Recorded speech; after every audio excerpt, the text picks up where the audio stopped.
What's up, y'all? I've been sprinting for a little minute and I haven't done a gear video. So I want to show you guys what I carry with me to the track. Let's go. First, we have our slides. You know what I'm saying? These is just the calm slides. There's better slides out there, I'm gonna be honest with you. Because the thing about these is that they're really thick. And I don't really like slides or shoes like that when there's too much like a thicker cushion because it feels like you're walking on the hard surface. It just feels kind of uncomfortable. But I just be wearing these to the track mostly pretty much throughout the day, I'll be honest. But don't take you anywhere. They cost about I think $30, so pretty affordable. You could wear Crocs too. I'll be honest, Crocs is probably the wave. Everybody be wearing Crocs, so you could get those, I guess. Now we got our spikes. Kidding. Nah, we got Bruh. our trainers first. When people think about sprinting and they see athletes run, they always think of, oh, what kind of shoes do you got on, which are spikes. But if you're doing training sessions, you can't run in spikes all the time. Your feet will just get, your shins and your feet will just get degraded over time and you'll be in a lot of pain. So what I do is I do 2 days in spikes and 1 day in trainers. Sometimes I switch it vice versa. 1 day in spikes, 2 days in trainers. Excuse me. But these are them. You know what I'm saying? These is the Nike Streak Fly 2s. Nice right here. Nice pair of shoes them. They got the carbon plate in them. So you get that shock uh feedback back. Feedback? Yeah, something like that. But these is nice. They a little beat up though. But they still get the job done. That just shows that you've been putting in the work. And you could just push it back down. These cost about 150 or 140 maybe around there. But I love these. These is really nice. And the thing about them too is that they're low, so they really mimic spikes. You could just tell. Hold on. And they got once again they got that carbon plate. But yeah, those get me through the sessions pretty easily. No complaints about them. I just wish they're a little bit more durable, but you have to understand but you gotta understand it's a foam shoe, so of course foam tears easily over time, so you can't really complain. What foam runners do y'all use? Because I'm kind of interested. Because eventually I'm gonna have to buy another one, but I'm not too really worried about that. But yeah, let me know. And finally, we have our our spikes. Y'all might flame me because the spikes I got aren't like your typical Nike Streak Flies or Bruh. what's some other shits. The Adidas Zero, I think that's what it's called. But these are the first spikes I've gotten when I started sprinting, and I'm not really like a intermediate type of sprinter. I guess you could say because I'm not a beginner either. I guess I'm not really casual. I mean, maybe I don't know. But these are them. These is the Sprint Stars. It was funny because I got them on Amazon for mad cheap when I first started, and I got them for 50 to 60. And I'll be honest, they get the job done. They don't got a carbon plate in there, but I was talking to some dude, and I think it was on TikTok or some shit.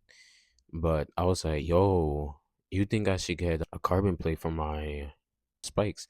And he was like, "You should, but since you're really still a beginner, you won't really notice the difference for it to take that much of an effect." So he was like, "You should just stay in these for now."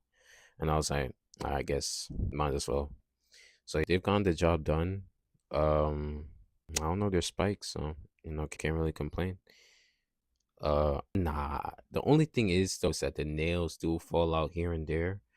But I think it's because there was a time when I was running in it, and I didn't fully tighten one of the nails, and it just messed up the hole. Like it got kind of bent, kind of.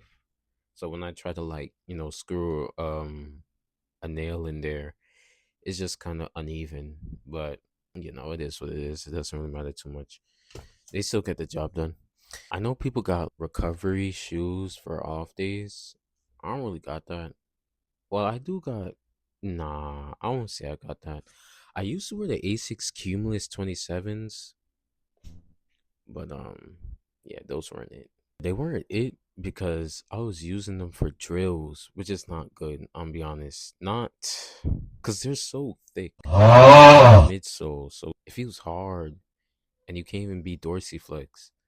And when I because of course I'll try to be dorsiflex, but when I was doing it, it was just like it just felt too rough. It felt like I was on stepping down on the brick. So I was like, I can't use these. You can use them for runs or jogs, long distance or stuff like that. I wouldn't say they're necessarily used for sprinting though. That's just me. But yeah. And this is some not really underrated stuff, but I just want to tell y'all some stuff that I know. If you can, whenever you train, wear compression. It just saves you so much. It's just another guard of protection, I guess.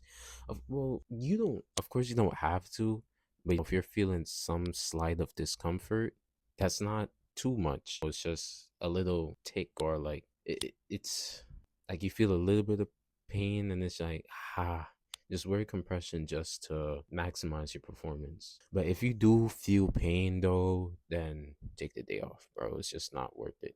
Sprinting is a really high demanding sport, and it's not like basketball where if you're not feeling it, you could just shoot around or something. When your body hurts, you need to rest because your body's like a car. So if all the things are not fine tuned, you can't get that 100% performance. So I seen some stuff about wearing compression socks. Mm, I'm not really too fascinated in that compression socks. I'm just, oh, I need compression socks. I don't really get ankle injuries or shin splints. So that's the thing too. When I had the Asics Cumulus 27s, I got so many shin splints because they're just uncomfortable. And I don't really see how people get shin splints. If you, cause in order to not completely remove it but mitigate it to a degree, shin splints, do I'm telling you, tibia raises, you could do them no weight standing or weight or loaded weight, loaded weight. Just lie down. Damn. I wish I could show this to y'all. If y'all want me to show it to y'all, but to get like a better aspect of it, let me know.